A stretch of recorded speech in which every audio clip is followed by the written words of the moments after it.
Guys, मेरा नाम है असलान खान और आप देख रहे हैं इंडियन एक्शन। तो गाइस, आज की वीडियो बहुत ही मजेदार क्यों होने वाली, क्योंकि आज मैं रिएक्ट करने वाला हूँ past, present and future of Bangladesh economy. तो चल के देख लेते हैं वीडियो। लेकिन अगर आप लोग इससे पहले नए हो तो चैनल को प्लीज सब्सक्राइब कर लीजिएगा एंड बेल आइकन को तो जरूर प्रेस कर दीजिएगा, ताकि आने वाली हर वीडियो का नोटिफिकेशन आपको सबसे पहले मिले। तो चल के देखते हैं ये वीडियो, फिर करेंगे उस पर बातें।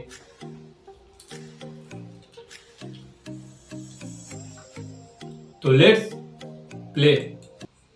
बांग्लादेश जो 1947 से पहले भारत का हिस्सा हुआ करता था, 1947 में भारत के बंटवारे के बाद पाकिस्तान का हिस्सा बन गया था। पर फिर साल 1971 में भारत के सैन्य मदद से एक अलग देश बनाया गया, जिसे आज बांग्लादेश कहा जाता है।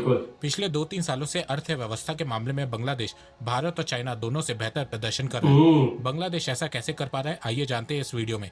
तो नमस्कार दोस्तों, स्वागत करते हैं आपका चार्जिंग पॉइंट हिंदी में।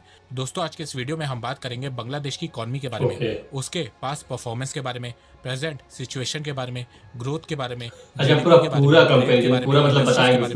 साथ में जानेंगे बांग्लादेश की इकोनॉमी का फ्यूचर कैसा होगा। तो जुड़े रहिए आप इस वीडियो के साथ।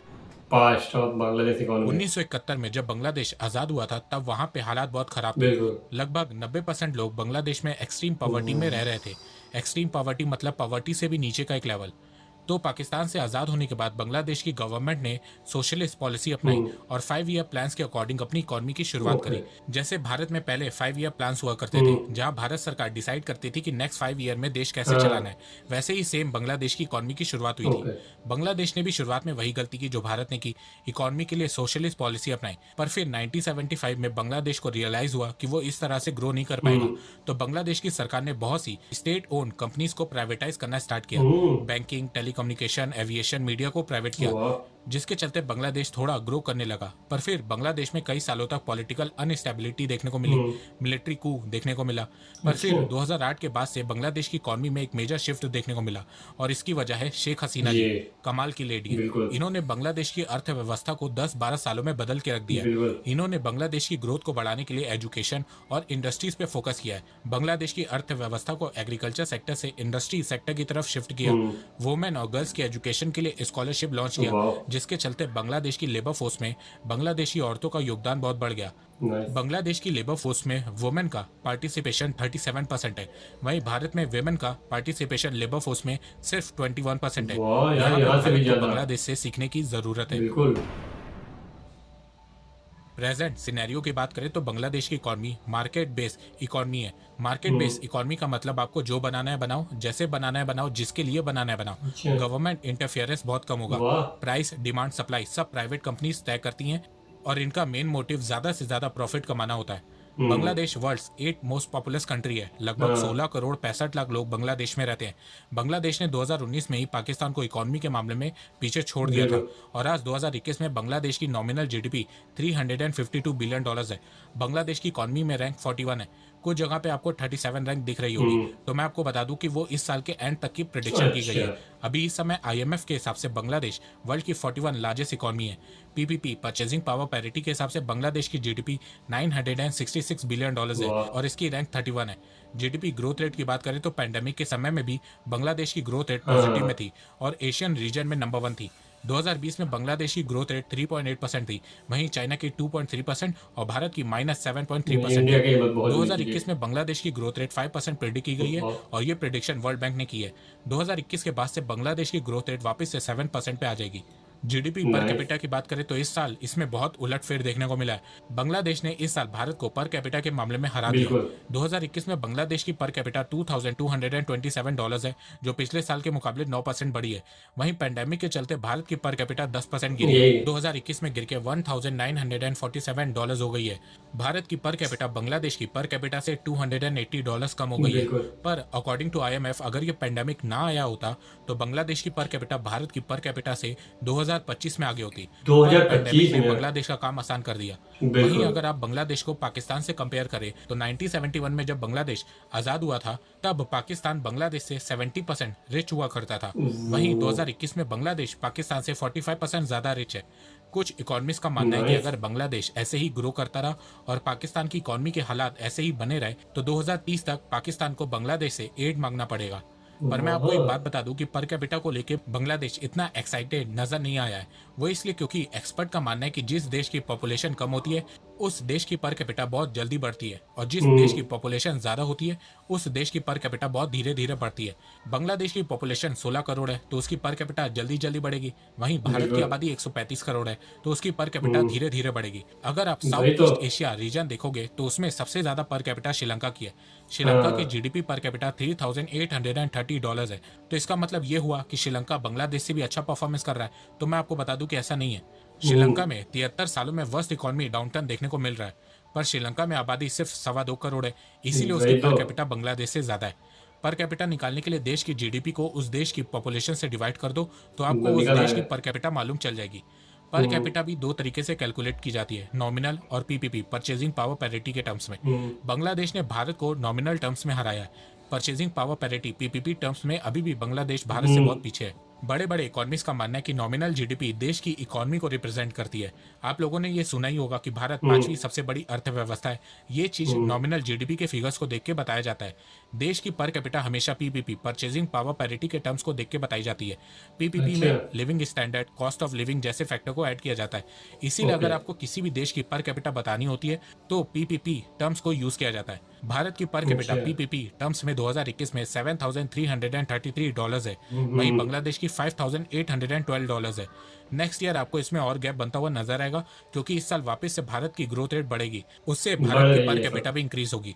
जीडीपी बाय सेक्टर की बात करें तो एग्रीकल्चर सेक्टर का कंट्रीब्यूशन बांग्लादेश की जीडीपी में 14.23% है। वाह। इंडस्ट्री सेक्टर का बहुत कंट्रीब्यूशन कम है। 35.66% है और सर्विस सेक्टर का कंट्रीब्यूशन 50.11% है।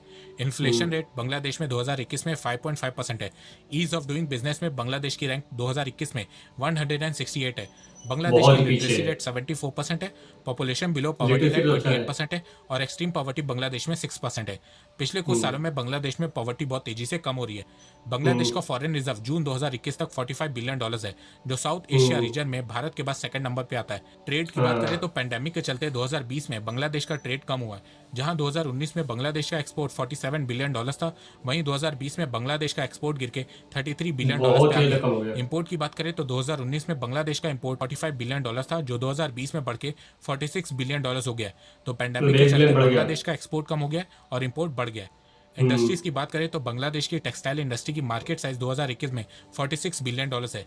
जीडीपी पे कंट्रीब्यूशन 14% है। बांग्लादेश की टेक्सटाइल इंडस्ट्री में 10 मिलियन लोग काम करते हैं, जिसमें से 4.4 मिलियन मिलियन लोग डायरेक्ट काम करते हैं। बांग्लादेश की एक्सपोर्ट की बैकबोन बांग्लादेश की टेक्सटाइल इंडस्ट्री है। बांग्लादेश के एक्सपोर्ट में बांग्लादेश की टेक्सटाइल इंडस्ट्री का कंट्रीब्यूशन 80 से 82% है। वर्ल्ड टेक्सटाइल एक्सपोर्ट में बांग्लादेश की रैंक थर्ड है। नंबर 1 पे चाइना है, सेकंड नंबर पे जर्मनी है, थर्ड पे बांग्लादेश है, फोर्थ पे वियतनाम है और फिफ्थ पोजीशन पे भारत है। वाह। सबसे ज्यादा चाइना तो बहुत है आगे। बांग्लादेश इकोनॉमी की फ्यूचर की बात करें तो centre for economics and business research CEBR ने बताया है कि बांग्लादेश की एवरेज जीडीपी ग्रोथ रेट 2021 से 2025 तक 6.8% होगी। इसके अलावा अच्छी है। सीईबीआर ने बताया है कि अगर इसी तरह से बांग्लादेश ग्रो करता रहा तो 2025 तक बांग्लादेश की इकोनॉमी वर्ल्ड की 34 लार्जेस्ट इकोनॉमी होगी, 2030 तक वर्ल्ड की 28 लार्जेस्ट और 2035 तक वर्ल्ड की 25th लार्जेस्ट इकोनॉमी बन जाएगी। अभी इस समय बांग्लादेश की इकोनॉमी की रैंक 41 है, पर 2035 तक वर्ल्ड इकोनॉमी की रैंकिंग में बहुत कुछ चेंज हो जाएगा। चाइना अमेरिका को हरा के वर्ल्ड लार्जेस्ट इकोनॉमी बन जाएगा। भारत बिल्कुल। 2030 में ही थर्ड लार्जेस्ट इकोनॉमी बन जाएगा। 2035 तक पाकिस्तान की रैंक इकोनॉमी में 36 होगी, श्रीलंका की 67 और नेपाल की 95 होगी। जीडीपी की बात करें तो सीईबीआर ने बताया कि 2025 तक बांग्लादेश की जीडीपी $488 बिलियन की हो जाएगी। 2030 तक बांग्लादेश की जीडीपी $760 बिलियन की होगी और 2035 तक बांग्लादेश की जीडीपी $1.2 ट्रिलियन की हो जाएगी। पर जिस तरीके से बांग्लादेश की इकोनॉमी की ग्रोथ हो रही है, उससे आने वाले 5-6 सालों में बांग्लादेश की इकोनॉमी को कुछ मेजर चैलेंजेस फेस करने पड़ेंगे। बांग्लादेश की इकोनॉमी का रियल टेस्ट 2025 या 2026 से शुरू होगा, जब 26 से बांग्लादेश शुरू को होगा। US generalize system of preference से हटाया जाएगा। ये क्या है? प्रिविलेज डेवलप देश लीस्ट डेवलप कंट्रीज को देते हैं, जिससे इन देशों को ट्रेड में टैरिफ फ्री सुविधा मिलती है। तो अभी बांग्लादेश को मतलब लीस्ट टैक्स डेवलप फ्री कर कंट्री दे। में होने से बहुत फायदा होता है। ट्रेड में टैक्स नहीं लगता है। हाँ। बांग्लादेश के प्रोडक्ट वेस्टर्न कंट्रीज में टैरिफ फ्री होते हैं, जिससे बांग्लादेश की प्रोडक्ट की प्राइस बाकी देश जैसे कि भारत, चाइना, वियतनाम से कम रहती है और उससे बांग्लादेश को एक्सपोर्ट में एडवांटेज मिलता है। तो जिस हिसाब से बांग्लादेश की इकोनॉमी ग्रो हो रही है, तो अनुमान लगाया जा रहा है कि 2025 या 2026 तक बांग्लादेश से ये प्रिविलेज वापस लिया जा सकता है। अच्छा। और इसके बाद बांग्लादेश को जो अमेरिकन और यूरोपियन मार्केट में टैरिफ फ्री वाली सुविधा मिलती है वो खत्म वो हो जाएगी। खत्म हो जो इस जाएगी। समय बांग्लादेश को एक्सपोर्ट में एडवांटेज मिलता है वो खत्म हो जाएगा। और तब ओके। बांग्लादेश को बाकी सभी देश China, Bharat, Taiwan, Vietnam, south Korea, Japan से कम्पिटिट करना पड़ेगा। बिल्कुल। इसके अलावा जैसे जैसे बांग्लादेश की इकोनॉमिक ग्रोथ बढ़ेगी वैसे वैसे उसके यहाँ मैन्युफैक्चरिंग की कॉस्ट भी बढ़ेगी, ठीक वैसे ही जैसे बाकी देशों में बढ़ी है। क्योंकि ये देखा गया है कि इकोनॉमिक ग्रोथ के साथ साथ लोगों के लिविंग स्टैंडर्ड भी बढ़ने लगते हैं, जिसके चलते लोगों की सैलरी भी बहुत ही बढ़ने कम है, लगती सबसे है कम और तो इसका सीधा बांग्लादेश का ही इफेक्ट है। प्रोडक्ट की कॉस्ट पे पड़ता है। इसके अलावा बांग्लादेश को वियतनाम। डिफरेंट सेक्टर पे भी फोकस करना होगा। सिर्फ टेक्सटाइल के भरोसे बांग्लादेश अपनी ये ग्रोथ फ्यूचर में मेंटेन नहीं कर पाएगा। तो आने वाले 10 सालों में बांग्लादेश को ग्लोबल इंटीग्रेशन और अपनी इकोनॉमी की ट्रांसफॉर्मेशन में ध्यान देना होगा। साथ में बांग्लादेश को अभी से बहुत से देशों के साथ फ्री ट्रेड एग्रीमेंट की बात चालू करनी होगी, क्योंकि फ्री ट्रेड एग्रीमेंट इतनी आसानी से दो देशों के बीच साइन नहीं होता है, इसमें बहुत टाइम लगता है। ओके।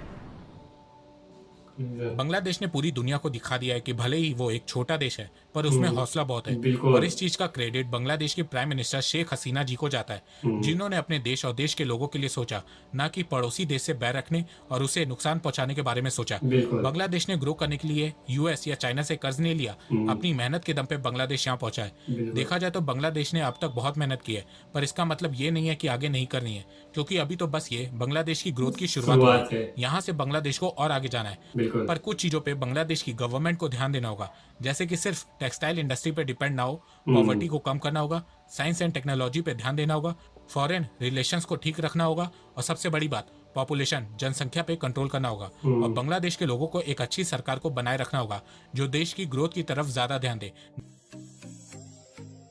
तो यहीं पे वीडियो खत्म हो गया। एंड आप लोग प्लीज बताइए कि आपको ये वीडियो कैसी लगी। वीडियो काफी अच्छी लगी, काफी चीजें पता चली यार पूरा की बहुत सच में यार बांग्लादेश सच में अभी मुझे लगता है 50 साल से ऊपर हो चुके हैं, लेकिन 50 साल में इसने बहुत ही ज़्यादा ग्रोथ कर लिया, बहुत ही ज़्यादा। मतलब फिर भी यार बांग्लादेश की शुरू में जैसे बताया कि 90% पॉपुलेशन इन्हें एक्सट्रीम पॉवर्टी लाइन में थी और अब जाके 6% इससे बची। सोचो कितना कम हो गया इतने दिनों में।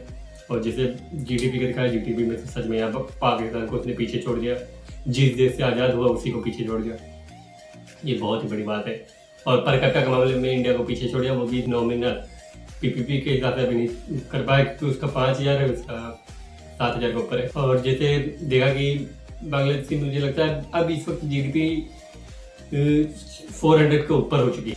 कोविड के टाइम पर भी बांग्लादेश की ग्रोथ रेट बढ़ रही थी, तो ये बात सच है कि बांग्लादेश और चाइना ही थे जो बढ़ रहे थे, बाकी तो सभी कंट्री माइनस में जा रहे थे। जैसे कि बताया कि शेख हसीना जी जो इस वक्त की करंट प्राइम मिनिस्टर है, उनको तो मुझे लगता है 10 साल से ऊपर हो चुके हैं, क्योंकि वो बताते हैं 2008 में आई थी, तो तब से अभी भी वो है वही हैं। तो इसमें मतलब काफ़ी साल से वो प्राइम मिनिस्टर, बहुत अच्छी प्राइम मिनिस्टर, उनके दौर में बांग्लादेश बहुत ग्रो कर रहा है। जैसे बताया कि अच्छी गवर्नमेंट को उनको बना के रखनी होगी जिससे और भी ग्रो करे। और जैसे यार ये शॉकिंग था मेरे लिए यार कि बांग्लादेश में मतलब फीमेल के परसेंटेज मतलब 37% है भाई लेबर फोर्स में फीमेल, और इंडिया में 21%। तो ये तो बहुत अच्छी बात है कि साउथ एशिया में सबसे नंबर 1 तो वही कंट्री। लेकिन मुझे काफ़ी अच्छी लगी ये वीडियो कि पहले बांग्लादेश के हालात कितने बुरे थे, लेकिन अभी इस वक्त कितने अच्छे बांग्लादेश के हालात है, काफ़ी ज़्यादा अच्छे हैं।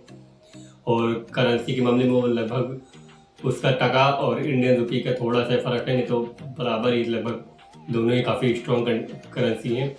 लेकिन ये भी देखना पड़ेगा कि बांग्लादेश की टका करेंसी भी काफ़ी स्ट्रॉन्ग है। और जैसे दिखाया कि जब बांग्लादेश आज़ाद हुआ तो पाकिस्तान बांग्लादेश से 70% मतलब रिच था, और अब बांग्लादेश उससे 45% रिच है। तो ये बात तो बहुत अच्छी है यार कि बांग्लादेश ने कितनी मेहनत की है इसके पीछे। एंड बाकी वीडियो तो बहुत अच्छी लगी, तो आप लोग प्लीज़ बताइए कि आपको ये वीडियो कैसे लगी। अगर आप लोगों को ये वीडियो पसंद आए तो वीडियो को लाइक करना, एंड अगर आप लोग चैनल नए हो तो चैनल को प्लीज़ सपोर्ट कीजिए। तो मिलते हैं नए वीडियो में, तब तक के लिए गुड बाय।